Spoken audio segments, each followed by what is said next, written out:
González Béjar, Manuel Alejandro. Mi nombre es Yael Saguin y Jesús Vadillo Brito.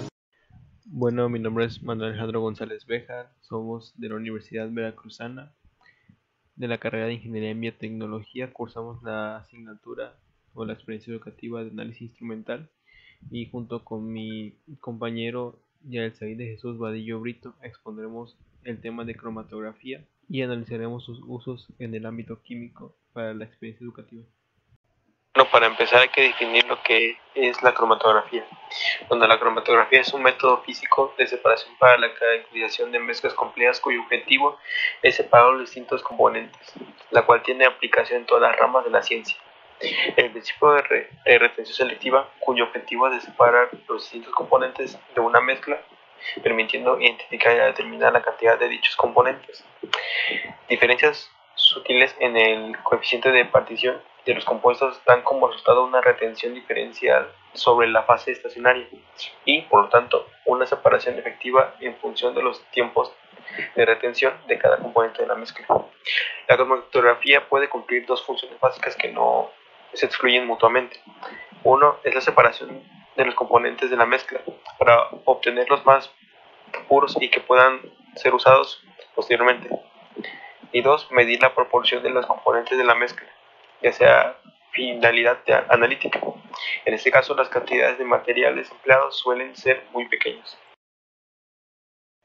Bueno, normalmente se conocen 6 tipos de cromatografía, las cuales son cromatografía en papel, cromatografía de intercambio iónico, cromatografía de líquido en alta resolución, cromatografía de permeación en gel, cromatografía de afinidad y por último cromatografía de gas líquido, que veremos más a fondo a continuación en el video.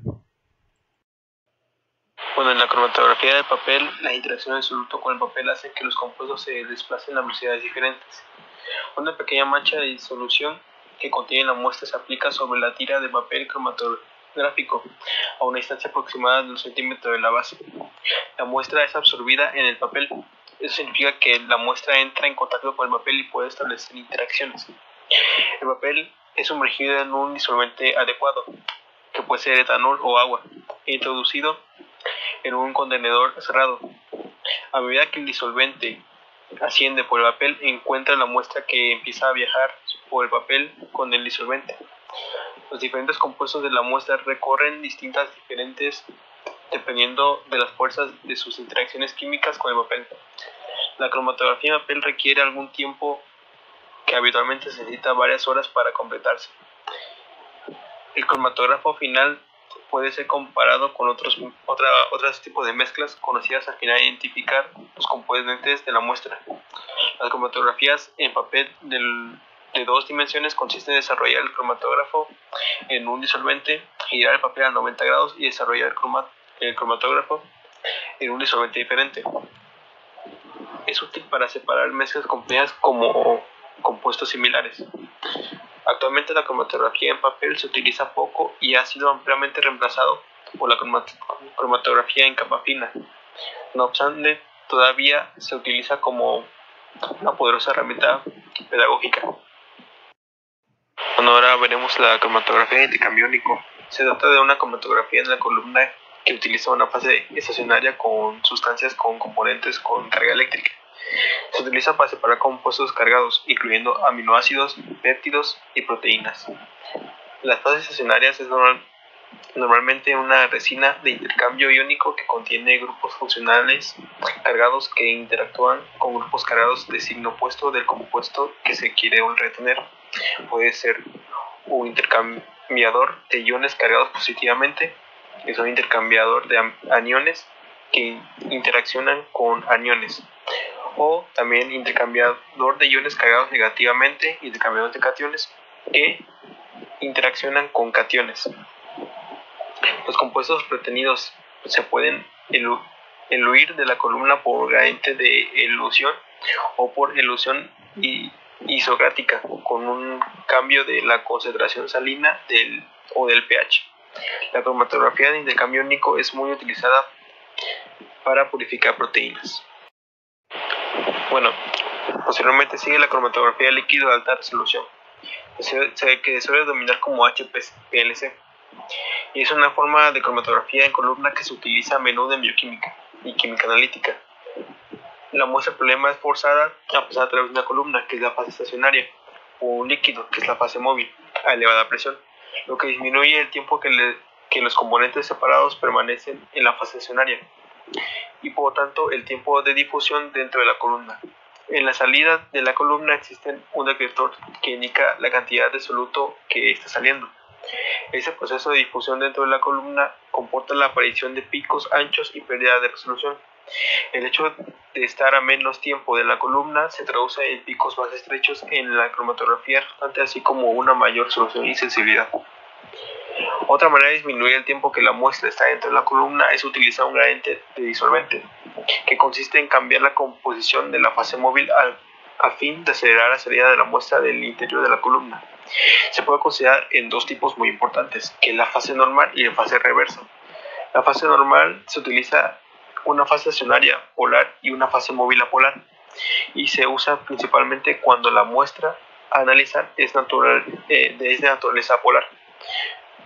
Fue el primer tipo de HPLC, pero hoy en día ha sido muy desplazado por la fase reversa, que la fase reversa se desarrolló debido a un elevado número de biomoléculas polares. La fase estacionaria es apolar y la fase móvil polar. De cromatografía, y la que sigue es la que es de permeación en gel, en la cual tenemos un gel el cual tiene sustancias que son porosas, las cuales permiten el paso desigual de las sustancias. Este paso desigual va a depender básicamente de lo que es el tamaño de la molécula o del compuesto a trabajar. Es una especie de filtro en el cual las partículas grandes normalmente se quedan hasta arriba de la columna y las partículas pequeñas pueden atravesar todo lo que es el gel.